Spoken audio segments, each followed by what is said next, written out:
बिस्मिल्लाहिर्रहमानिर्रहीम। अस्सलाम वालेकुम प्यारे बच्चों, सारे बच्चों। इखलाकियात क्लास 7 इसका हम पहला चैप्टर पढ़ रहे हैं। इससे पहले हमने पढ़ा है कि दुनिया के कितने मशहूर जो अहम मज़ाहिब हैं वो कौन कौन से हैं, तारीख़ में इनका क्या मुकाम है, फिर इन मज़ाहिब को फैलाने में, इनकी तबलीग करने में कौन कौन सी चीज़ों का सबसे ज़्यादा अमल दखल रहा है, इसके बारे में हम पढ़ रहे हैं। लास्टली हमने पढ़ा था फ़ाइन आर्ट्स या फ़नून लतीफ़ा ने किस तरह इन मज़ाहिब के फैलने में, इनकी तबलीग में मदद की। आज हम पढ़ेंगे सूफियाना शायरी।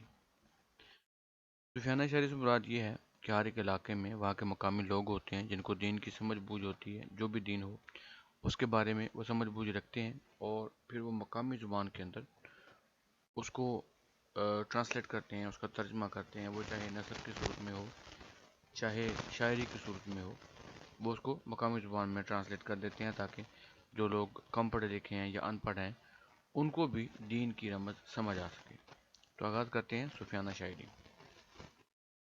शायरी एक ऐसा फ़न है जिसे इंसान अपने जज्बात का इजहार करता है और वो अपने इर्द गिर्द फितरत के मनाजर देखता है या रूहानी तौर पर इनको महसूस करता है, और फिर उन अल्फाज उसको जो उसके जज्बात हैं, एहसासात हैं, उनको अल्फाज में इस तरह से पेश करता है कि अपने दिल की बात सुनने और पढ़ने वाले तक पहुँचा दे।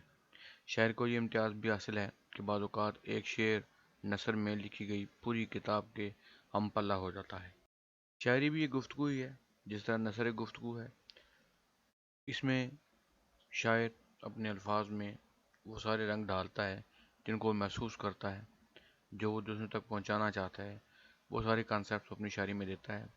और बाज़ औक़ात शेरों में इतनी गहराई आ जाती है कि इंसान उस लिखी गई पूरी नसर या पूरे जो उस किताब का फ़लसफ़ा होता है उसको एक ही शेर के अंदर मुकम्मल तौर पर बयान कर देता है। शायरी की बहुत सी असनाफ़ हैं, जिनमें से एक सूफियाना शायरी है, जिसमें शायर इंसान को हकीकत असली की पहचान कराता है और उसे अपनी ज़िंदगी के मकसद के बारे में बताता है। तमाम मज़ाहिब की तालीमात के बारे में इस मज़हब के मानने वाले शुअरा ने लोगों को आगाह करने के लिए शायरी का सहारा लिया और इस कलाम को सूफियाना शायरी का नाम दिया गया है। सूफियाना शायरों का काम यही है कि वो दीन की तालीमात को, दीन के जो भी क़वाइद और ज़वाबित हैं उनको, और इसमें जो खुशखबरियाँ हैं या जो भी अच्छाइयाँ हैं उनको शेरों की शक्ल में बयान करें, और शायरी का सहारा लेता है शायर, इसलिए इसको सूफियाना शायरी कहते हैं। अब इसमें हम देखते हैं कि सूफियाना शायरी ने मुख्तलिफ मज़ाहिब की कैसे मदद की। तो हिंदू में चूँकि रक्स, मौसीकी और गाना मज़हब का हिस्सा है, इसलिए सूफियाना शायरी पर बहुत काम हुआ। हिंदुओं की मजहबी किताबों में अशार की शक्ल में खुदा का पैगाम दिया गया है। इनमें महाभारत, रामायण, भगवत गीता वगैरह नुमाया हैं। इनमें हिंदू देवताओं की ज़िंदगी, इनके अफकार और मजहबी कायद को अशार की शक्ल में लोगों तक पहुँचाया गया है, और ये अशार हर हिंदू घर में तकरीबन रोज़ाना पढ़े जाते हैं और इनका इनकी दुनियावी ज़िंदगी पर गहरा असर होता है। इसके अलावा कालिदास, भगत कबीर और भाषा जैसे बेशुमार शायर हैं जिन्होंने हिंदू मज़हब की अखलाकी पहलुओं से लोगों को रोशनास कराया और लोगों को खुदा की पहचान कराई।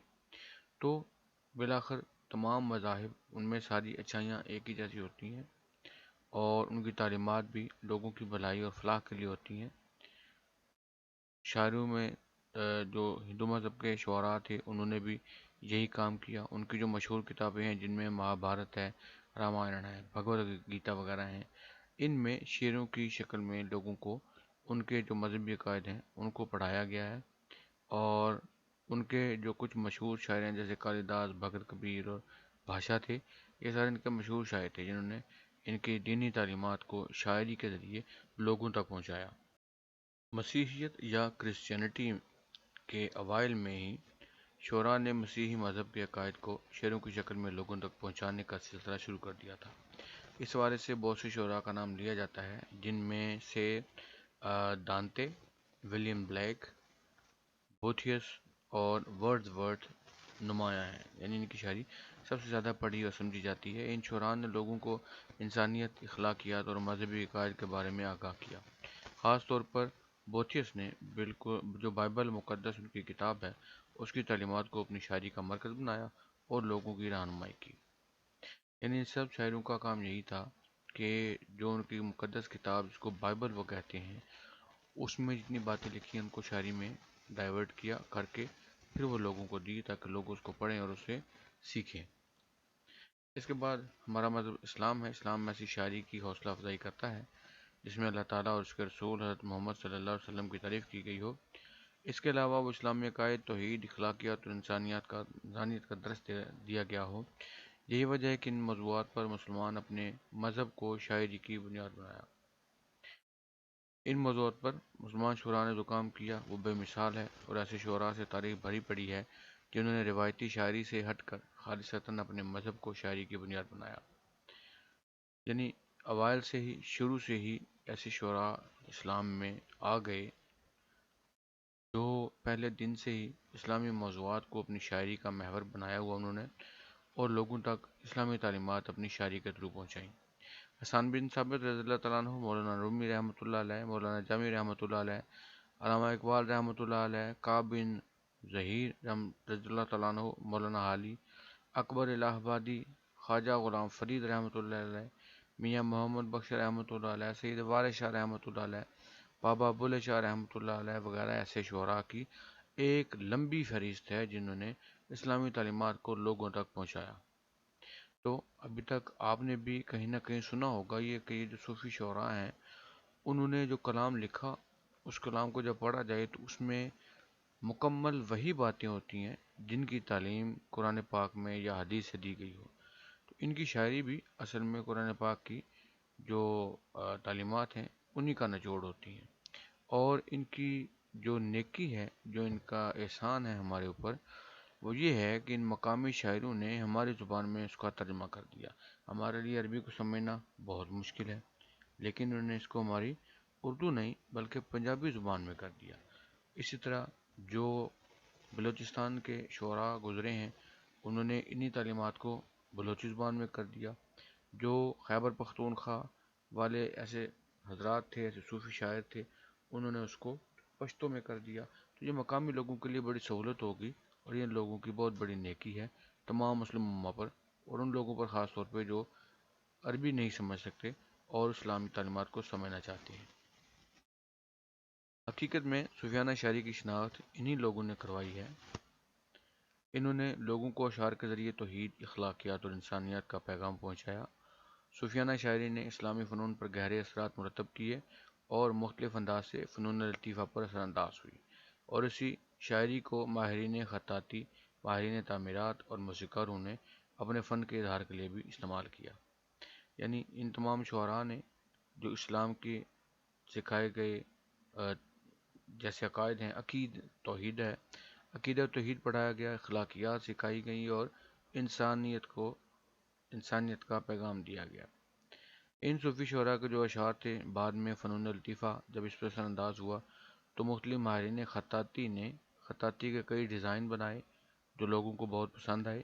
ماہرین تعمیرات نے تعمیرات میں ایسی کندہ کاری کی، موسیقاروں نے اپنی موسیقی میں اس چیز کا اس طرح سے استعمال کیا کہ لوگ اس کو سن کے سر دھنتے رہ گئے۔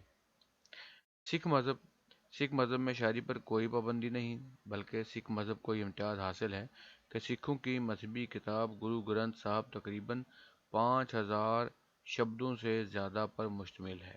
وہ شبد شعر کو کہتے ہیں جن کو وہ شبد کیرتن کہتے ہیں۔ سکھ مذہب کے عقائد کے مطابق بت پرستی منع ہے، لہذا ان کے گردواروں میں یہ کتاب بھی مرکزی حیثیت رکھتی ہے اور اس کے شبدوں کو صبح شام پڑھا جاتا ہے۔ ان شبدوں میں بابا گرو نانک جی کی تعلیمات کو اجاگر کیا گیا۔ گرو گرنتھ صاحب گرمکھی یعنی پنجابی زبان میں لکھی گئی ہے، اور اس میں مسلمان پنجابی صوفی شاعر بابا فرید رحمۃ اللہ علیہ جی کا کلام بھی شامل کیا گیا ہے۔ سکھ گرو جو کہ بابا گرو نانک جی کے خلیفہ ہوتے تھے، ان میں سے پہلے 5 گرو اور 9ویں گرو نے صوفیانہ شاعری کو اپنی تبلیغ کا ذریعہ بنایا۔ اس کے علاوہ پنجابی زبان میں لوک شاعری بھی صوفیانہ شاعری کی خوشبو ملتی ہے، جس میں لوگوں کو سادہ الفاظ میں خدا کا پیغام پہنچایا جاتا ہے اور درس انسانیت و اخلاقیات دیا جاتا ہے۔ اس میں جگنی، لوری، گھوڑی، ماہیہ وغیرہ یہ عام سی شاعری کی قسمیں ہیں جو لوگوں کو، سادہ لوگوں کو پنجابی میں ہیں پسند آتی ہیں، سمجھ آتی ہے اس چیز کی، اور ان تک جو دین کا پیغام ہے وہ بھی بڑے سادہ سے الفاظ میں پہنچایا جاتا ہے۔ امید ہے ٹاپک کی آپ کو سمجھ آ گئی ہوگی۔ اپنا اور اپنے چینل کا بہت سا خیال رکھیے گا۔ اللہ حافظ۔